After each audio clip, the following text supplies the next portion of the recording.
Hello, welcome to another Aphex analysis video. Going to do the track Yellow Calx, which was a request from my friend Russell.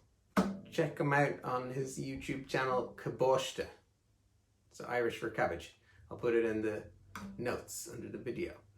He makes some great live sets with his EMU samplers. So check out those. Okay, so Yellow Calx. It's very layered with synths. Here's the track Yellow Calx.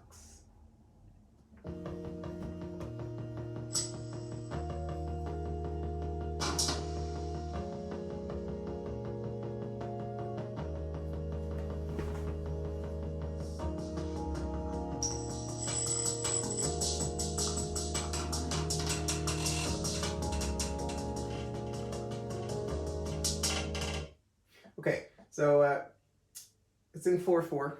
It's about 3 minutes, 12 seconds. It just ends at about 3:04 and tails off for the last 8 seconds. There's a lot of layered synths at the beginning.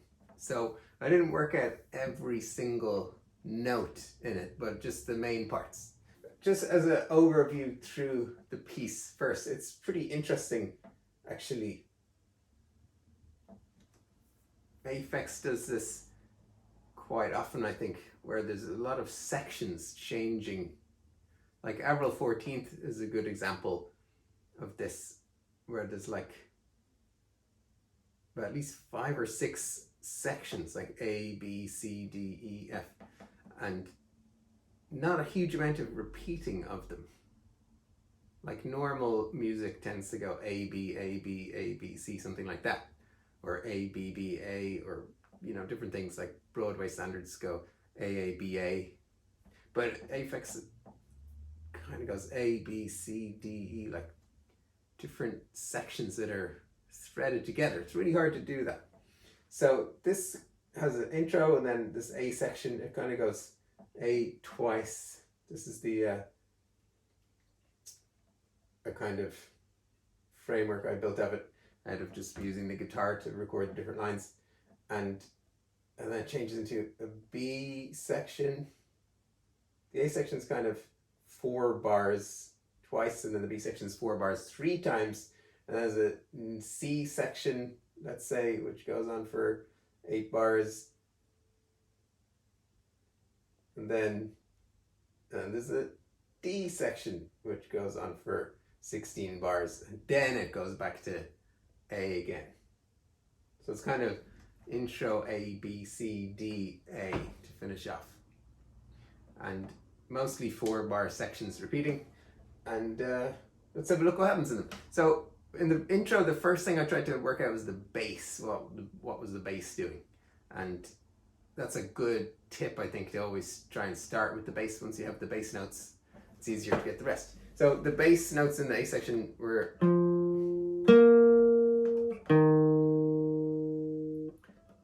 F, B flat, E flat. So let me solo the bass line. I'll put it in a metronome as well.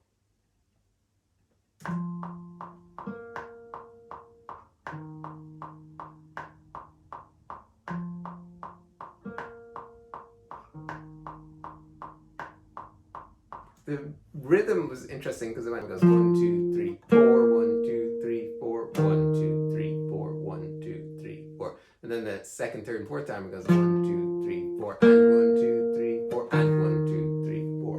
See if you can hear that in the track.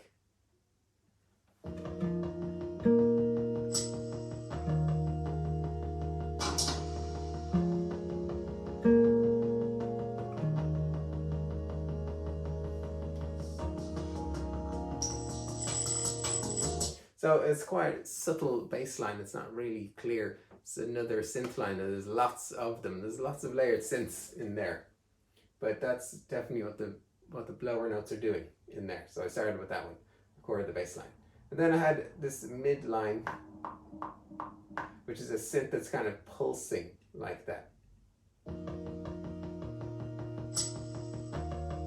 There's a couple of percussive sounding synths in there, but this one is on an E flat. And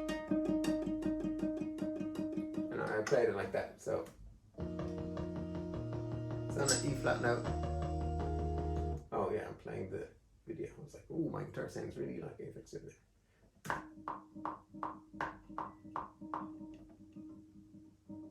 Changes note.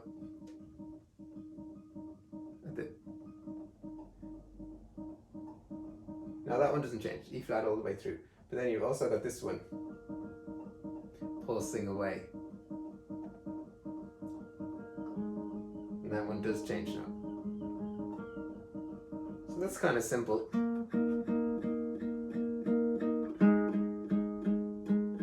Just it plays around with those kind of notes. And then the next line we have a melody, which is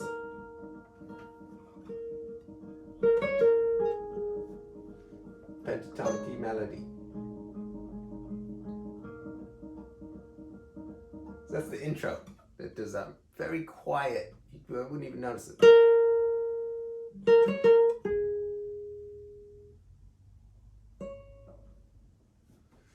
And then after that, that's 8 bars long, and then it kind of goes into the main melody where it does the main melody. Oh, it's got that note in it as well, so it's like, that's a really nice clash there. So, so far, this is what we have with the guitar parts.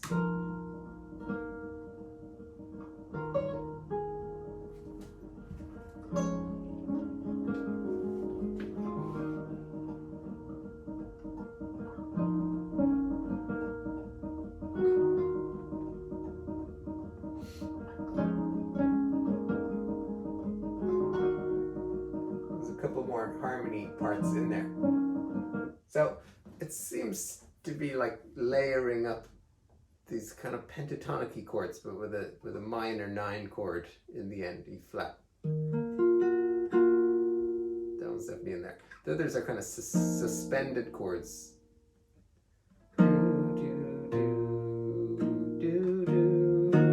It's like kind of F sus, B flat sus, E minor 9, kind of like a 2-5-1 actually, but with like in jazz you'd have a F minor 7, B flat 7, E flat major 7, but this is like suspended chords. Aphex definitely likes his suspended chords.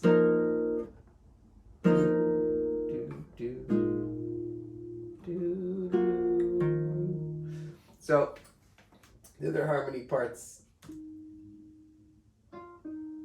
the more I listened, the more notes I started picking out in there.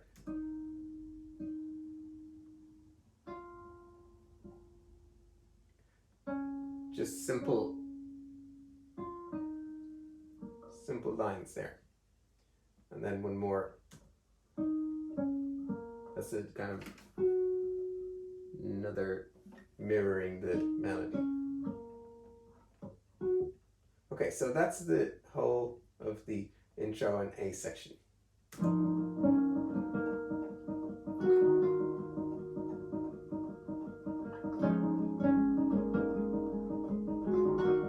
Brings us up to the next section. And of course the beats are keeping that interesting, really, really cool sounding beats.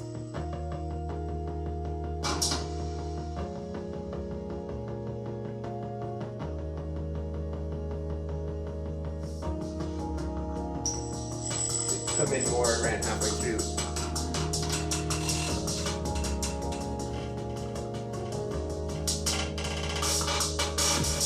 Kind of fan sound, metallic sounds in the beats. I'm not even gonna try and work out like exactly what the beats are doing. That is just a video for another day, project for another day. But basically, so I just worked out the harmonies and the bass and the harmonies and the melodies in this track. And then the beats are doing their thing. But mainly it is in 4/4. There's like 1 or 2 places where there's an extra bar here or there. It's not just perfectly 4 bars or 8 bars all the time. But so into the B section now. It goes into the B section around 24 seconds in. Now this is continuing the A section. Actually the beats have built up quite a lot.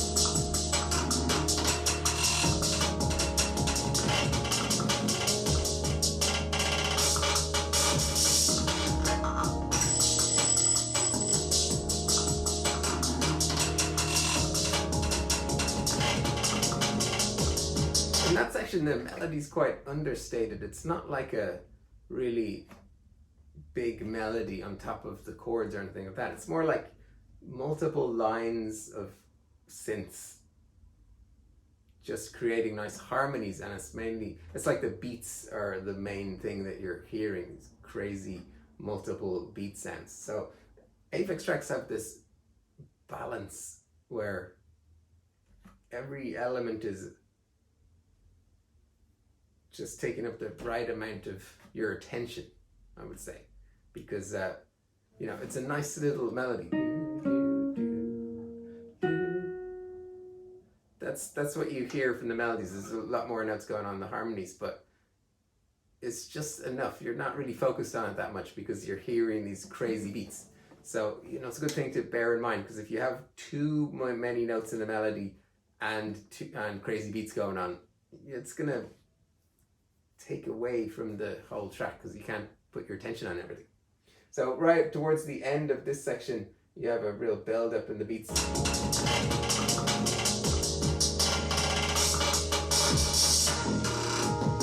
And it goes into the next section there, the B section. So in the parts here, that's kind of the melody there.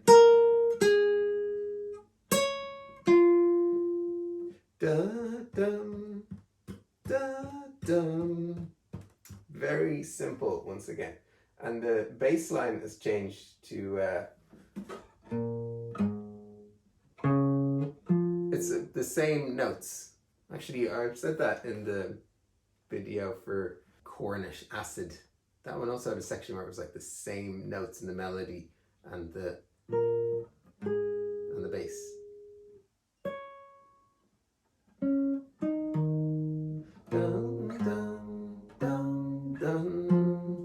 So that's the bass and the melody, and then there's some harmonies in there too.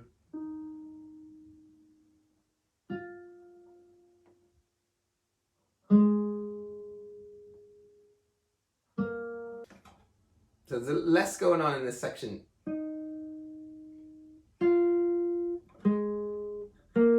Those notes, E flat, and then F, A flat, and then B flat, which are the same notes as the melody but in a different order. Or, well, similar. So if we put those together, we get the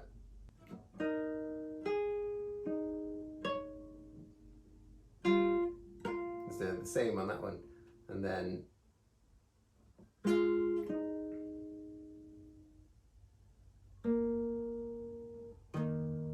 oh yeah, that's the last one. So a lot of fourths, perfect fourths and fifths as usual.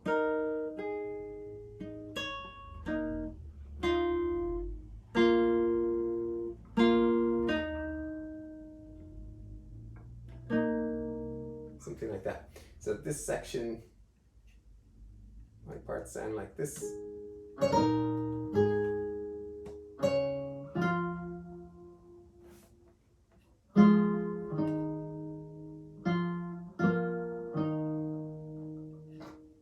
Little approximation.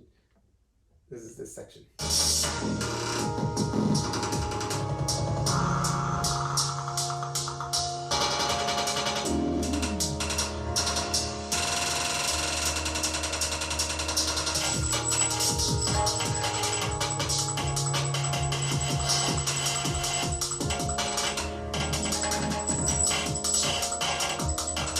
It's like almost like the melodies are just a background to the beats in this.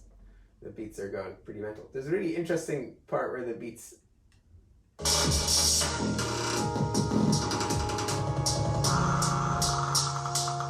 it sounds like it's played live. It's really weird that you can hear it's not like metronomic there. I don't know.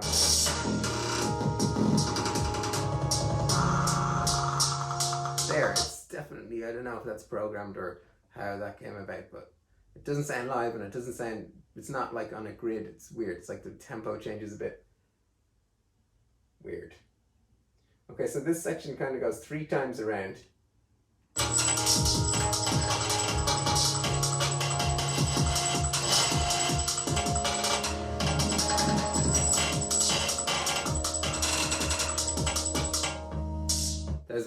extra bar bits there at the end, and then it goes into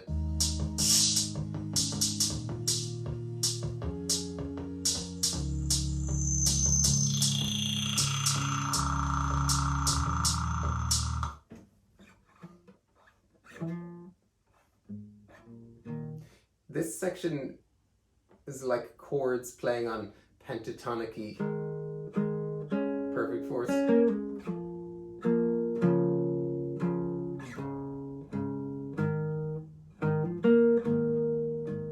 Something like that. This is not perfect, but it's close.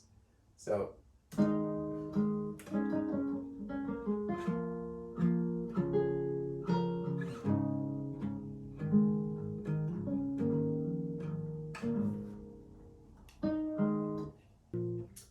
and it also has a melody on top of it, which the melody is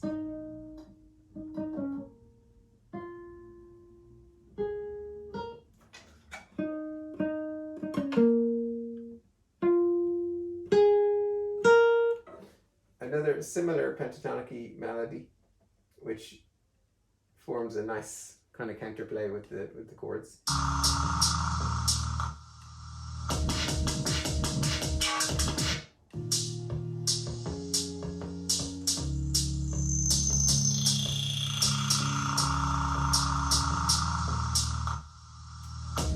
That section's 8 bars and it's repeated, so 8 bars, and then it goes into the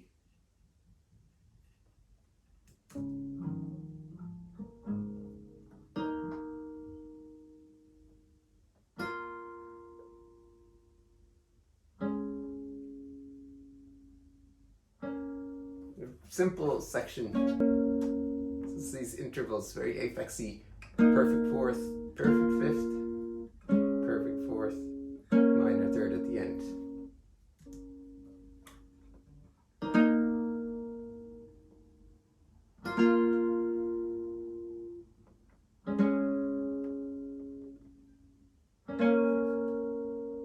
I'll play that section of the track here.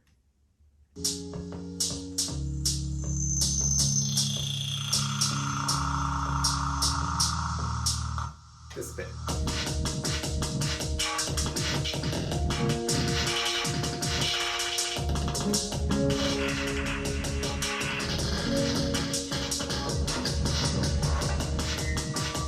The synths are higher pitched, probably an octave up above where I'm at. Maybe. It's hard to tell, but not so many harmonics in the synths. And then a lot of beats, but not many other notes there. Need space for the busier bass drum action.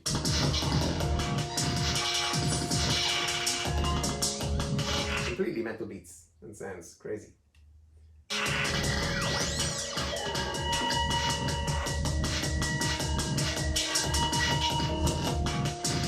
It's kind of like a breakdown section, so that's like 8 bars, 4 times 32 bars there of that, and then it comes back into A again.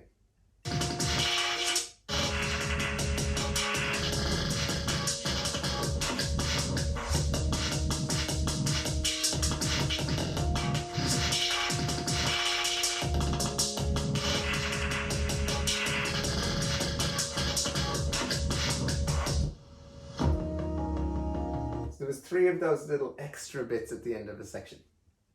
That one again there. A few extra beats just, and then it goes back into the A section again.